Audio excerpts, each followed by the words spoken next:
Welcome back to Movie Recaps. Today I will show you a horror, thriller film from 2020, titled The Super Deep. Spoilers ahead. Watch out and take care. In 1984, epidemiologist Anna Fedorova loses her research associate when the testing of a vaccine goes wrong. Feeling guilty for having authorized testing on humans without preliminary or animal testing first, Anna wants to shut down the project, but Colonel Yuri Morozov stops her. Shutting down the project wouldn't help her feel any better, and the soldiers in Africa need her. If she gives up now, her friend would have died for nothing. Months later, Anna is spending New Year's Eve with family and friends who congratulate her for having come up with a vaccine so fast. Their dinner is interrupted by a phone call from Morozov, who needs Anna for a special mission. There's been an incident at the Kola Superdeep Borehole, some noises have been heard and people disappeared, so the station has been shut down and will be sealed in 24 hours. The head of research has been denounced for hiding data on a supposedly unknown disease, and that's why they need Anna. After Morozov promises her full credit for the discovery and the position of head of the Military Biological Defense Institute, Anna accepts and gets ready to leave. In the morning, Anna arrives at the station together with Morozov and a group of soldiers led by Major Sergei Mikheyev and his right hand Agorov. As soon as they land though, they already encounter their first problem. A scientist has escaped the station with a grenade in hand that he detonates as soon as he reaches the helicopter. The group hears a buzzing in their ears for a few seconds, but luckily they're all fine. Anna wastes no time and goes to check the scientist's body to gather a sample while Sergei teases her for her accent, trying to guess where it's from. The sample, however, turns to dust as soon as Anna puts the lid on the test tube, and she can't help noticing a weird red glow on the body as well. One of the station's guards explains that the scientist went crazy as soon as he reached the surface, and he was so strong not even 3 soldiers could stop him. The rest of the staff is being evacuated now, so Anna goes to take samples from them before they leave. One of the men tells her everyone's dead down there and the disease is a lie, so she should run back to her family. All the miners seem fine, but the one with the scar saw something that has scared him, so Anna does think it may be more than a disease. Afterward, Anna, Morozov, and the squad of soldiers enter the station with head scientist Pyotr Kuznetsov and Dr. Dmitry Grigoriev. Anna tries to ask some questions about this mysterious infection, but Grigoriev refuses to give her details because he thinks they're all here with an ulterior motive. He'll only help them enough so that they can get their sample and guarantee a safe evacuation for all the survivors, no more. Anna wants to know why he even locked up the survivors in the first place, but Grigoriev doesn't answer that either. The group makes it to the elevator, where Grigoriev has to be careful when imputing the access code because getting it wrong 3 times makes the elevator crash as a security measure. Thankfully he gets it right on the 3rd try, so the party begins descending into the deepest man-made hole in the world. When they reach their floor though, the brakes don't respond, so Grigoriev depressurizes the elevator and puts on an oxygen mask while the rest of the group passes out. When they wake up a few moments later, Grigoriev has left with the elevator key. It seems they've made it to the facility's resort, which is the area the staff lives in most of the time. The main research level is even lower and there is a second elevator that can take them there, but they can't activate it without the key. This area used to be crowded at all times, but now, they find only 2 remaining staff members, Engineer Nikolai and Dr. Kira Vitalyevna, who were left behind during the initial evacuation. Kira takes them to the lab so Anna can take samples from both and look at them in the microscope, confirming neither of them is infected. It seems Grigoriev had it all planned and they were left in this area on purpose because it's clean from any possible signs of the disease, so they'll need to look for a proper source elsewhere. Speaking of Grigoriev, he reveals himself to Anna to ask her to take the team back to the surface through the shafts and save themselves while they can because people should always be the priority. Anna calls the soldiers to capture him, but before they can reach him, Grigoriev escapes using the elevator, only leaving a bloodstain on the door behind. They decide to send a group of soldiers led by Agorov into the shaft, which they need to force open because Grigoriev had sealed it up. While the soldiers put on protective suits to withstand the incredibly high temperatures of the lower levels, the shaft doors suddenly open on their own, revealing lab assistant Olga Krylova looking rather sick after walking through the heat to reach them. The soldiers rescue her and take her to the lab, then go down the shaft. Before starting the checkup, Anna asks Olga some questions, but she remembers nothing of what happened down there. She's also burning with fever, even though she says she's cold.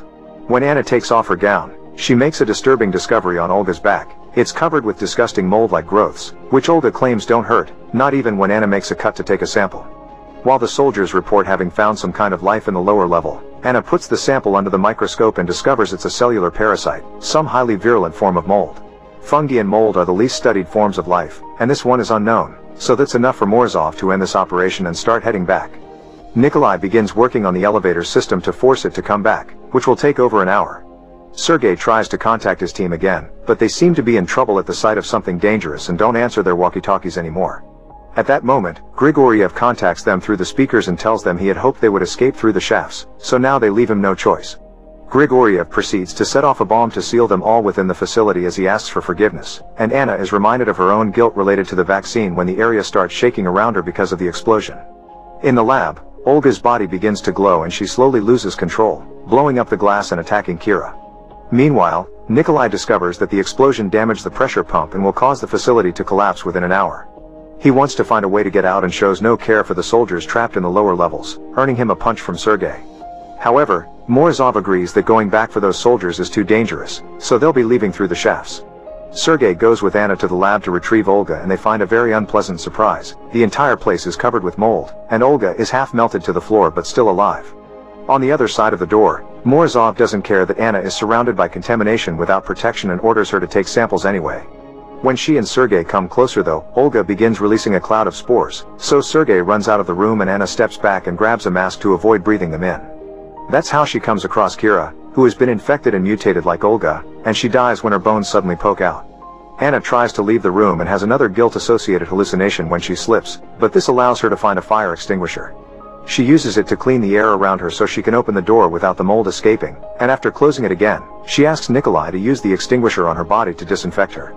Afterward, Anna goes to check on Sergei, but it's too late, he's already infected and has lost his sight. When she tells everyone about Kira, Pyotr explains that it isn't supernatural. This mysterious mold is like the fungus that takes over an ant and makes it go back to its nest so it can release its spores and infect everyone else. Anna asks Morozov to speak in private so she can tell him about her discovery. The mold dies when exposed to cold and it's been using human bodies to survive in the upper area's permafrost. She wants to stay with Sergei to search for the last survivors while Morozov goes back to the surface and calls a rescue team, but this isn't even an option. The facility will be shut down in 5 hours, there's nobody coming. Morozov orders everyone to suit up so they can leave, but at that moment, they receive a message from Egorov asking them not to open the door even if it's for them. After a long argument, Pyotr reminds them this is their only chance at survival, so may as well open the door anyway. They send 3 soldiers down the shaft to investigate first, but 2 quickly come back after shooting at something big that tried to attack them yet they couldn't identify. The 3rd soldier also comes back without an arm, and he ends things with a knife right before the group closes the door. Whatever is in the shaft now knows they are there, so it begins slamming the door to try to get out. The group runs away and makes it to the back of the area to see the elevator finally arriving. Nikolai begins working on a way to drop it down, hoping the emergency brakes will hold. Sergei's body starts glowing and he knows he doesn't have much time left, so he decides to stay behind with his men to try to stop the mysterious entity, which has finally broken down the doors. Anna, Nikolai, Pyotr, and Morozov get in the elevator and hold tight as it begins falling down. The pressure makes it hard for Nikolai to reach the brakes lever, so Anna has to leave her seat and do it herself. Fortunately, she pulls it just in time and the elevator safely lands on the lowest lever, which is colder than they expected. All the rooms are covered with frost, and a recording from a scientist tells them he also figured out the mold is weak to the cold and the ice age must have kept it underground all these years. Sooner or later though, it'll figure out that the permafrost has an end and it could escape. This thing has already learned to melt bodies together for warmth and power. This is the reason why the group doesn't find any survivors. They're stuck on the wall in a giant melted pile of mold that has died of cold. Morozov takes the last suit and enters the 200 degrees environment to try to recover the elevator key from Grigoriev. While they wait for him, Anna asks Nikolai and Pyotr not to say anything about this mold when they return to the surface because it would bring more people to investigate, putting humanity in danger. Nikolai accepts, but Pyotr is hesitant because he had been hoping to make a big discovery that put him on the map. When Morozov takes too long to come back, Anna decides to enter the hot area next without any protection, since in theory, the human body can survive there for a few minutes. As blisters begin appearing on her body, Anna finds Morozov dead on the floor because the suit had been sabotaged by Grigoriev. At least he has the elevator key in his hand, so after seeing the mold glowing on the walls, Anna takes the key and runs back inside. Nikolai tries to help her, but Pyotr suddenly shoots his leg and demands to be given the elevator key so he can go out and get the fame he deserves for this discovery. They give him the key and Pyotr takes the second elevator with both of them, keeping them at gunpoint. When they return to the resort level, they go to the first elevator corridor to investigate, and Pyotr tries to keep Anna behind so he can get into the elevator alone. However, he's suddenly attacked by the strange entity from the shaft. It's a disgusting creature made of the infected staff members that have been melted into one organism. They're still alive and screaming while the creature kills Pyotr. Anna runs away and hides in the mess hall, but the creature comes after her, so she grabs a knife and enters the freezer.